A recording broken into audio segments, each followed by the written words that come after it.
Chapter 12.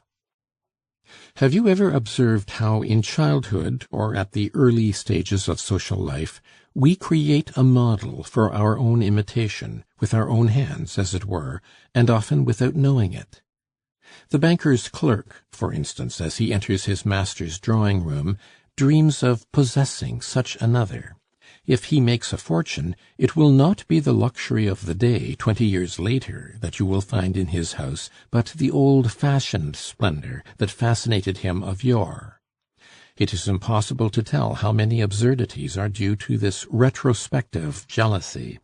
And in the same way we know nothing of the follies due to the covert rivalry that urges men to copy the type they have set themselves, and exhaust their powers in shining with a reflected light, like the moon. Crevel was deputy mayor because his predecessor had been. He was major because he coveted César Birotteau's epaulettes. In the same way, struck by the marvels wrought by Grindot the architect at the time when fortune had carried his master to the top of the wheel, Crevel had never looked at both sides of a crown-piece, to use his own language, when he wanted to do up his rooms. He had gone with his purse open and his eyes shut to Grindot, who by this time was quite forgotten. It is impossible to guess how long an extinct reputation may survive, supported by such stale admiration. So Grindot, for the 1000th time, had displayed his white and gold drawing-room panelled with crimson damask. The furniture, of rosewood, clumsily carved, as such work is done for the trade, had in the country been the source of just pride in Paris workmanship on the occasion of an industrial exhibition. The candelabra, the fire-dogs, the fender, the chandelier, the clock, were all in the most unmeaning style of scroll work. The round table, a fixture in the middle of the room, was a mosaic of fragments of Italian and antique marbles, brought from Rome, where these dissected maps are made of mineralogical specimens, for all the world like tailor's patterns, an object of perennial admiration to Crevel's citizen friends. The portraits of the late lamented Madame Crevel, of Crevel himself, of his daughter and his son-in-law, hung on the walls, two and two. They were the work of Pierre Grassou, the favored painter of the bourgeoisie, to whom Crevel owed his ridiculous Byronic attitude. The frames, costing 1,000 francs each, were quite in harmony with this coffee-house magnificence, which would have made any true artist shrug his shoulders. Money never yet missed the smallest opportunity of being stupid. We should have in Paris 10 Venices if our retired merchants had had the instinct for fine things characteristic of the Italians. Even in our own day a Milanese merchant could leave 500,000 francs to the Duomo to regild the colossal statue of the Virgin that crowns the edifice. Canova, in his will, desired his brother to build a church costing 4 million francs, and that brother adds something on his own account. Would a citizen of Paris, and they all, like Rivet, love their Paris in their heart, ever dream of building the spires that are lacking to the towers of Notre Dame? And only think of the sums that revert to the state in property for which no heirs are found.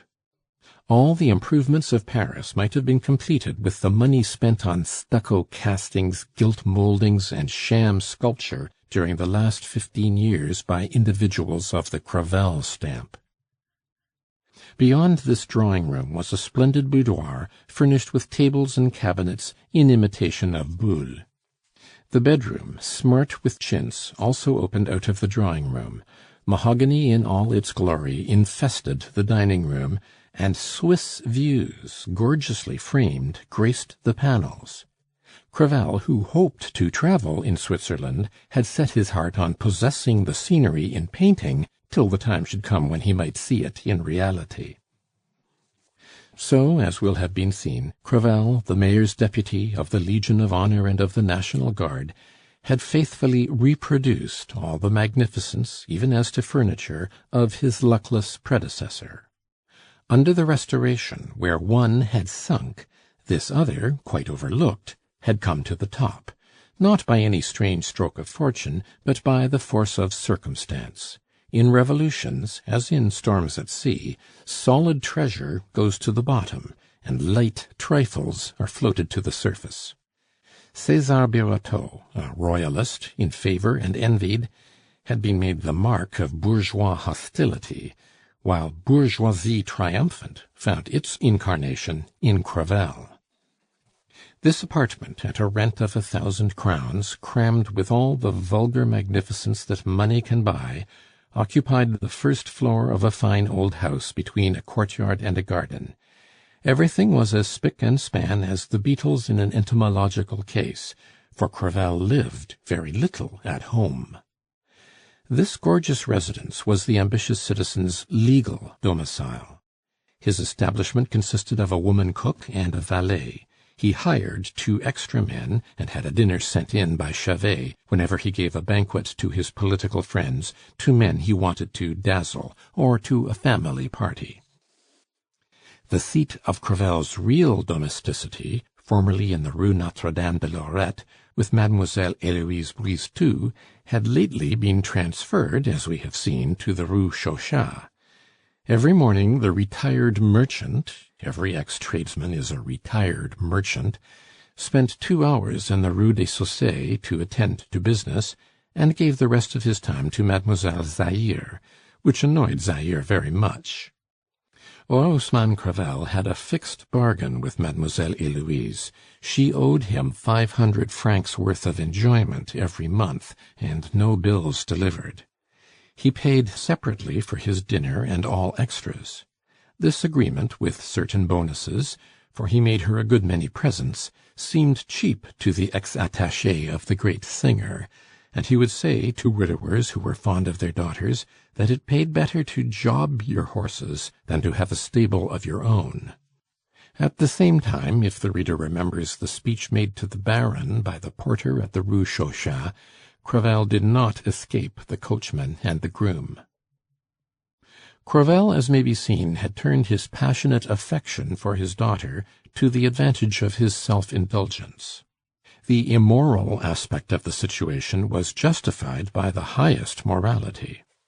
And then the ex-perfumer derived from this style of living, it was the inevitable, a free and easy life, Régence, Pompadour, Maréchal de Richelieu, what not, a certain veneer of superiority. Crevel set up for being a man of broad views, a fine gentleman with an air and grace, a liberal man with nothing narrow in his ideas, and all for the small sum of about 1,200 to 1,500 francs a month. This was the result not of hypocritical policy, but of middle-class vanity, though it came to the same in the end. On the Bourse, Crevel was regarded as a man superior to his time, and especially as a man of pleasure, a bon vivant. In this particular, Crevel flattered himself that he had overtopped his worthy friend Birotteau by 100 cubits.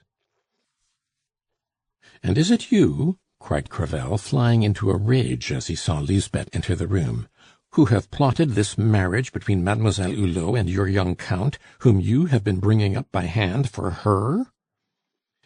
"You don't seem best pleased at it," said Lisbeth, fixing a piercing eye on Crevel. "What interest can you have in hindering my cousin's marriage?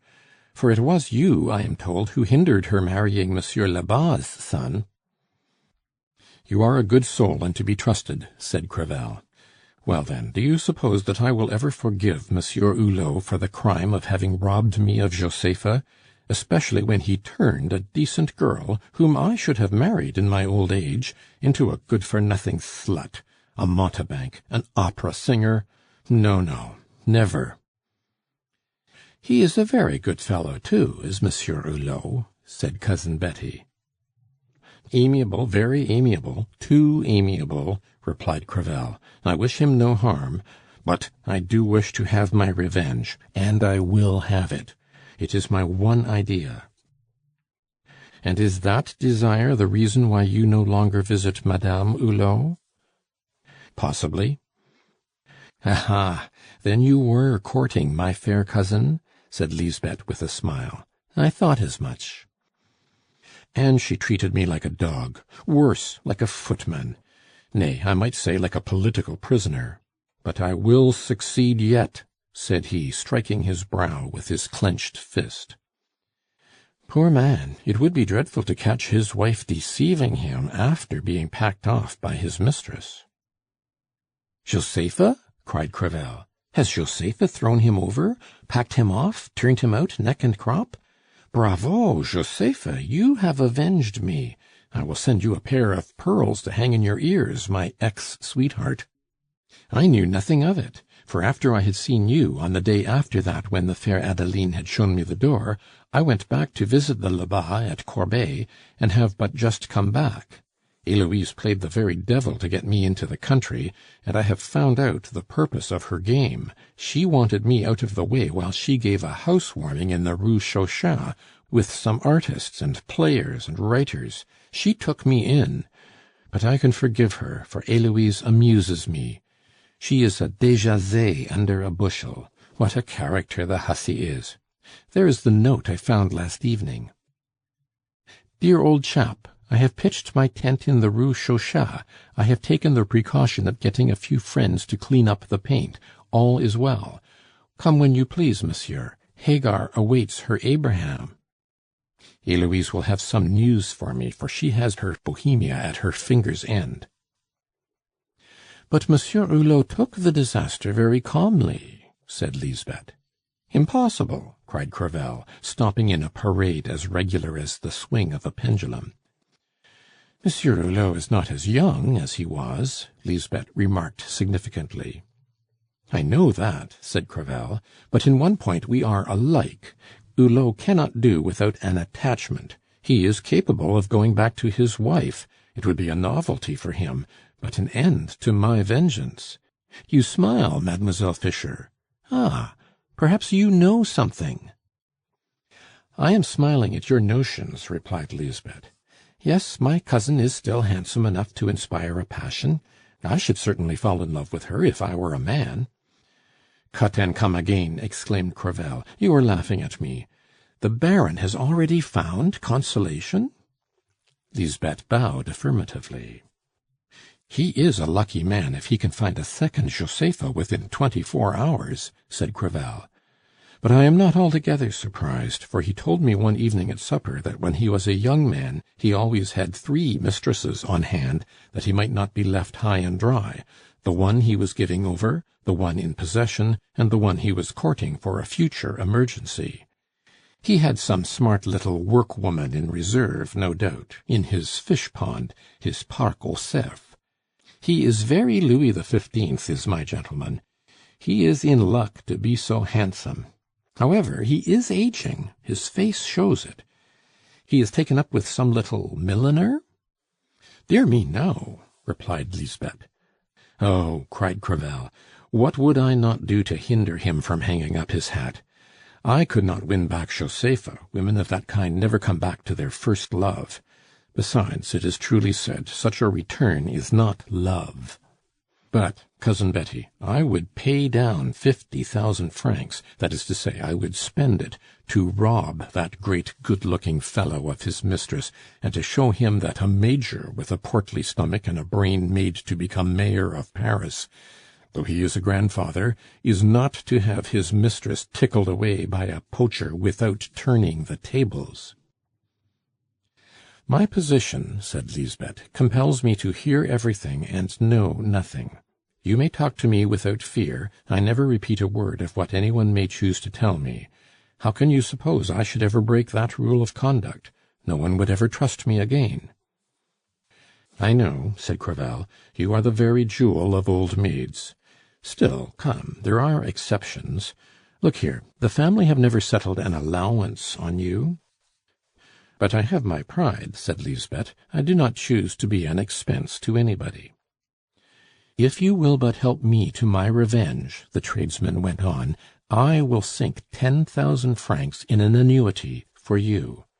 Tell me, my fair cousin, tell me who has stepped into Josepha's shoes, and you will have money to pay your rent, your little breakfast in the morning, the good coffee you love so well. You might allow yourself pure mocha, eh? And a very good thing is pure mocha.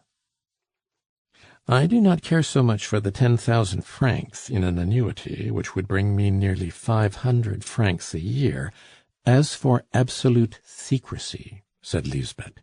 "For you see, my dear Monsieur Crevel, the Baron is very good to me. He is to pay my rent." "Oh, yes, long may that last! I advise you to trust him," cried Crevel. "Where will he find the money?" "Ah, that I don't know. At the same time, he is spending more than 30,000 francs on the rooms he is furnishing for this little lady." "A lady? What, a woman in society? The rascal, what luck he has! He is the only favorite."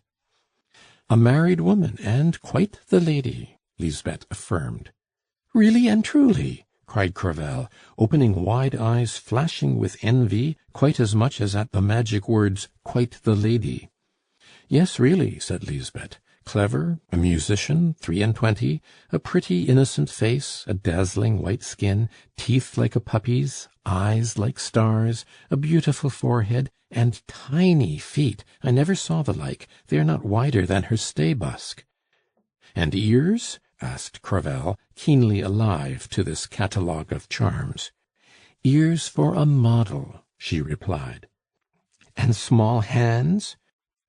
"I tell you, in few words, a gem of a woman, and high-minded, and modest, and refined, a beautiful soul, an angel, and with every distinction, for her father was a Marshal of France."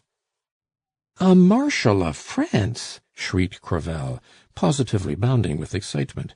"Good heavens! By the Holy Piper! By all the joys in paradise! The rascal! I beg your pardon, cousin, I am going crazy. I think I would give 100,000 francs." "I dare say you would, and I tell you she is a respectable woman, a woman of virtue. The Baron has forked out handsomely." "He has not a sou, I tell you." "There is a husband he has pushed." "Where did he push him?" asked Crevel with a bitter laugh. "He is promoted to be second in his office. This husband who will oblige, no doubt. And his name is down for the Cross of the Legion of Honor."